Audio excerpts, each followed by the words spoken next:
I'm talking to Pat and Lloyd Kaufman. Welcome back to Ottawa. Do you guys enjoy your time here?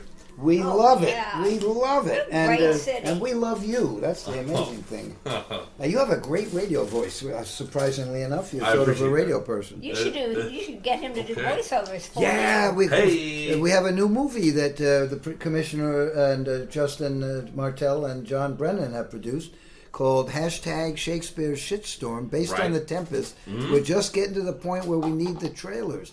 I'm going to give you my card here. Oh my God! And we are going to be needing some voiceover for the trailers and there's a lot of others. The EPK, right? Jeez Louise, I'm looking at it right now. I get the Lloyd Kaufman presidential business card. Yes, and if you this turn is it going over, in my wallet. If you turn it over, Troma Now, the hot new subscription service, and Netflix, more like shitflix.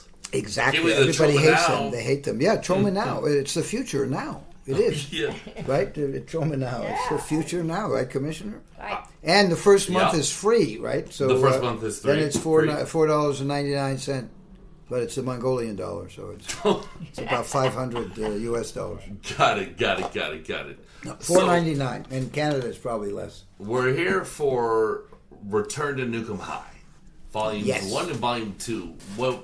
One can go on IMDb, and see Volume 1. It was made in 2014, and 2 was 2017. Why the 3-year gap? What the hell happened? It took time to make. We had to edit Volume 1, right, and then we had to go on and make Volume 2. So some of Volume 2 we shot with Volume 1, but a lot of Volume 2 we had to shoot after we finished Volume 1 because we had a deal with Stars Media. One of the Anchor Bay, one of the giant. So you had to do some Satan worshiping, exactly, to make it happen. And we had to get it done by we had to get it done by a certain date, and they let us. They fulfilled the contract.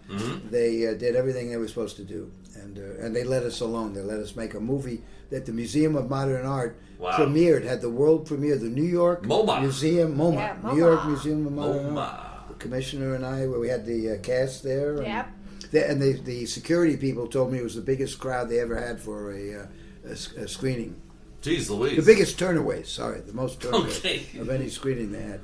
Well, I think this is all fun stuff. So, let's hear about Shakespeare's Shitstorm. No. #Shakespeare Shitstorm. Very important. Oh. Part of the right, Commissioner? Part of the title. Yeah.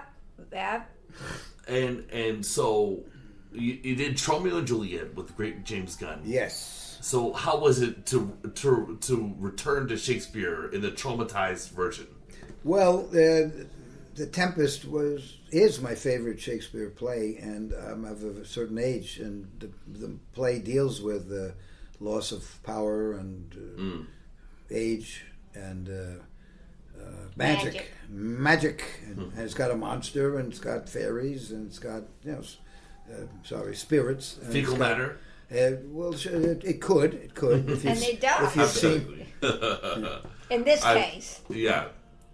What's his name? Bjarne? He gets a little poop on in the trailer. Bjarne Thomas? Bjarne, the Troma historian. He plays a captain. He doesn't get pooped on, does he? Does he? He has something happen to his poop chute. That's about it. Okay. He didn't get pooped on. No.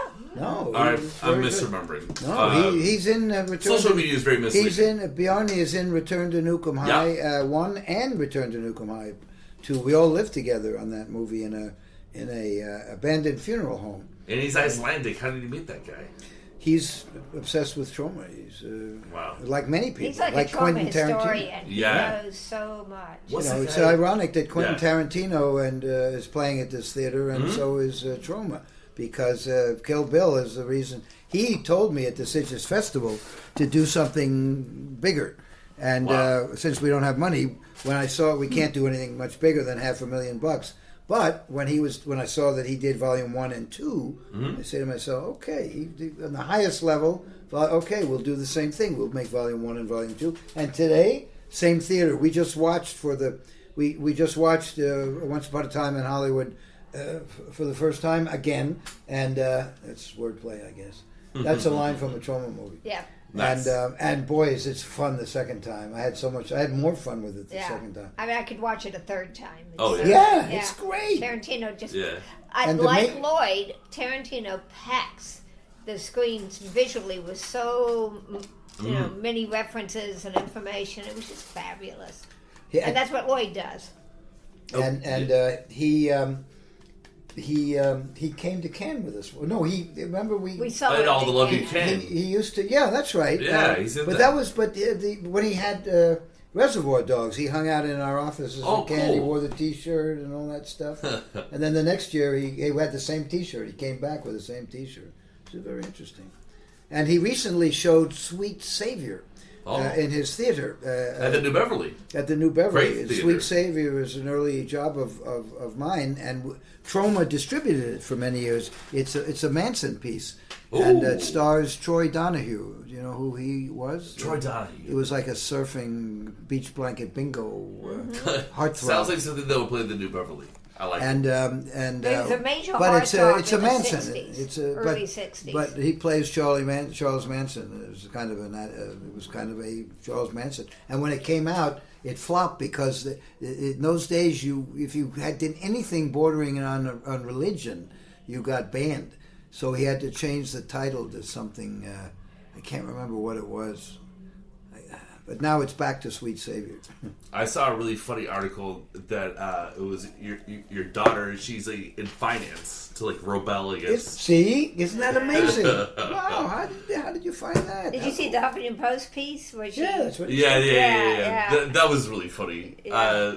So go on to describe it to your fans. What did you see? Well, I saw the headline my dad, the renegade filmmaker, and now. I'm doing a 180. My rebellion is to join the man, I guess. Yeah, right. Essentially, that's right. Yeah.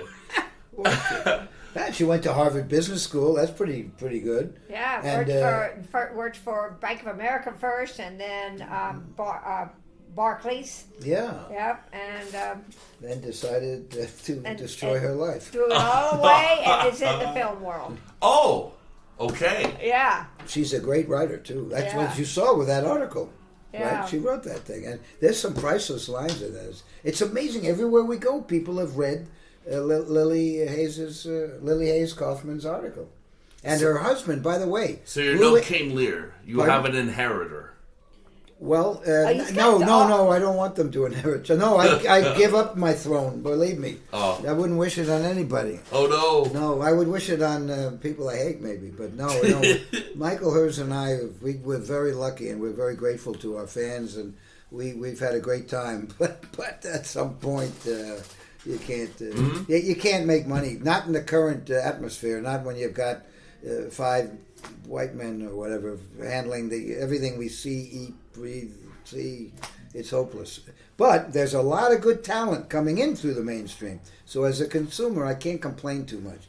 I think what I'm producing is something that is a little bit akin to buggy whips. Movies that are low budget, made for the movie theaters. No movie theaters want a movie, but I'm still making movies for the movie theaters. Yeah. Right? I mean, you've got to. The parade has moved on, and I'm not alone. Every movie Hitchcock made, correct me if I'm wrong, but if my history is correct, every one he made after Psycho did not get good reviews and did not make money. And you look at Marnie today; they're making operas about Marnie. That's the greatest, most perverted love story and nobody got it. All they could see were the painted backdrops. Baltimore too. Yeah. Baltimore, the joke city now. But it was supposed to be, but that was part of the aesthetic. Yeah, it's a very unfair world. Luckily, the film commissioner produced #Shakespeare's Shitstorm. I think Shakespeare's Shitstorm is brilliant.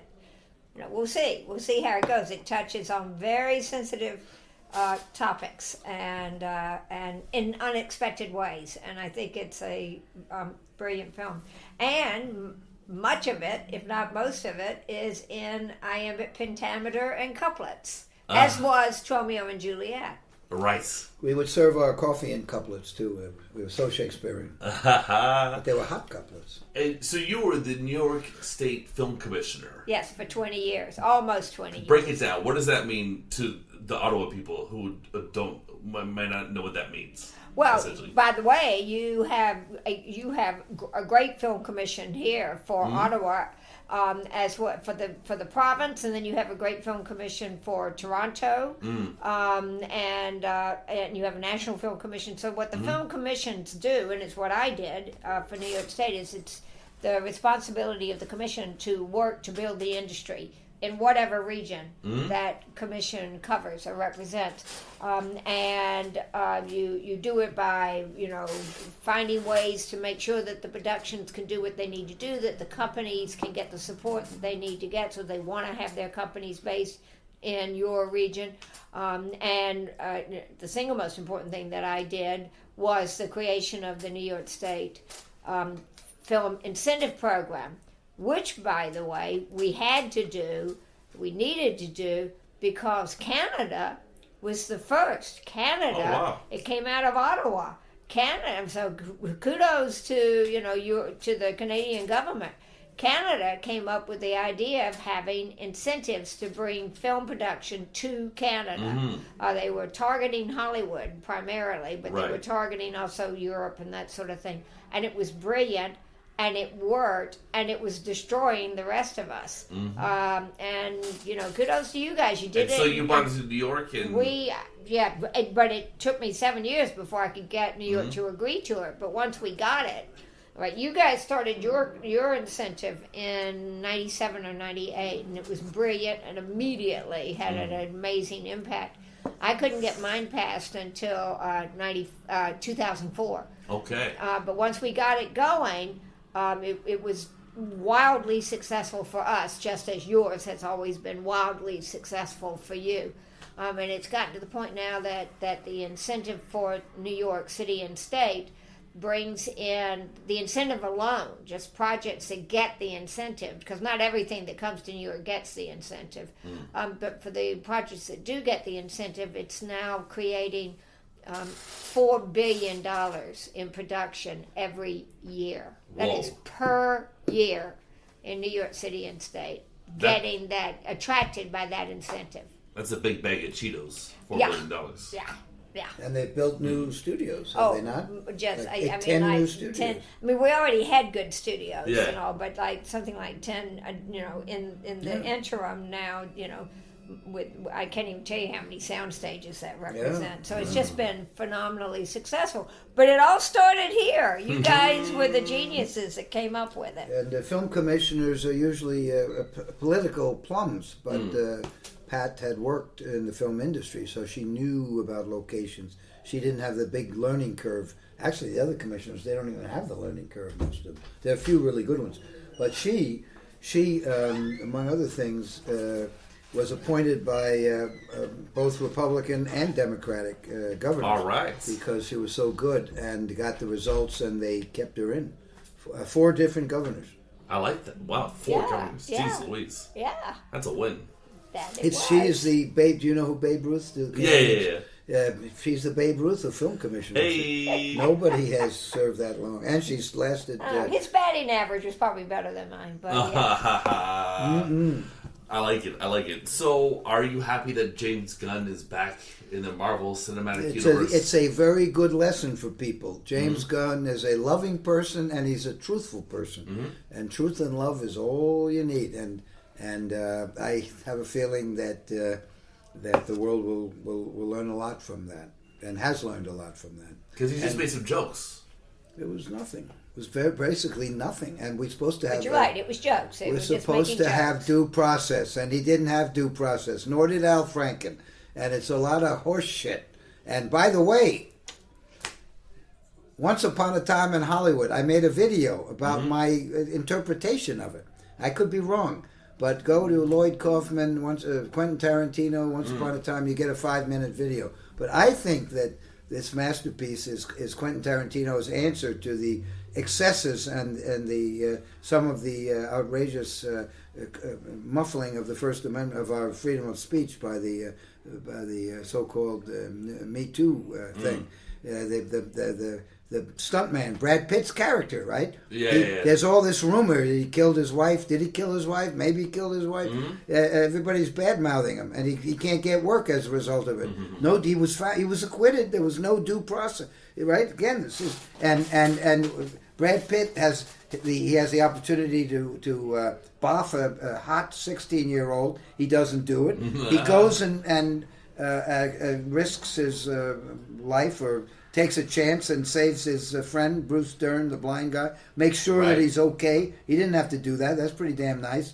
And see who. And he takes a bullet. Yeah. He's at the end. He saves the day like a real hero. And so I have a feeling that there's something. I could be wrong. I probably am wrong, but anyway. That's a fun theory. It's a good theory. It's a serious theory. Yeah. It's a serious theory. We had one senator in New York named Al Franken who actually worked for the people. Not in New York. He was in the United States. Sorry. Right. We had one guy. He worked for the people. Right. One elected official. There might be others, but I don't. Well, there might be. I don't even. Who knows? Yeah. Who knows? Right. And another senator to raise herself on a lynching drove him out, and what he didn't need it. He's got plenty of dough, and he was innocent. He didn't do anything. He didn't. There was a 12-page article in the New Yorker that totally debunks the thing by one of the most respected cis female reporters in the world, most respected. And the thing is truth and love, and that's what you get from James Gunn. Truth and love, and also you get a sense of the filth that the media encompasses, cartelism and oligopoly and all that kind of stuff. And the fun stuff. There are 99% of the people, as I mentioned, are unsavory, but the small percentage of people who are the best people in the world. James Gunn is one of them. Yeah. Eli Roth is one of them. Trey Parker and Matt Stone, they're geniuses. They get better and better, and they're the nicest people in the world. My wife is the nicest person in the world. Michael Hers, my partner of 45 years, we've never had a contract, and he can take the checkbook now and empty it out. Well, there's not much there, but he knows that. But the point is, the greatest people are in that tiny little percentage, right? What's his name? The guy starring in Criminal Minds, who's obsessed with Troma. He's a right, sweet guy, right? Matthew Gray Gubler, John Voight, they're great. Karen Black was a saint, but unfortunately, a lot of bad stuff, a lot of horrible, stupid, disgusting fascist monopolists that have much too much power. So Lloyd addresses some of that in #Shakespeare Shitstorm. Oh my God! Do you want to go to the Q&A? Yeah. Oh, so good. okay, thank you so much, guys. Well, thank you. Appreciate it. Well, thank you, and thank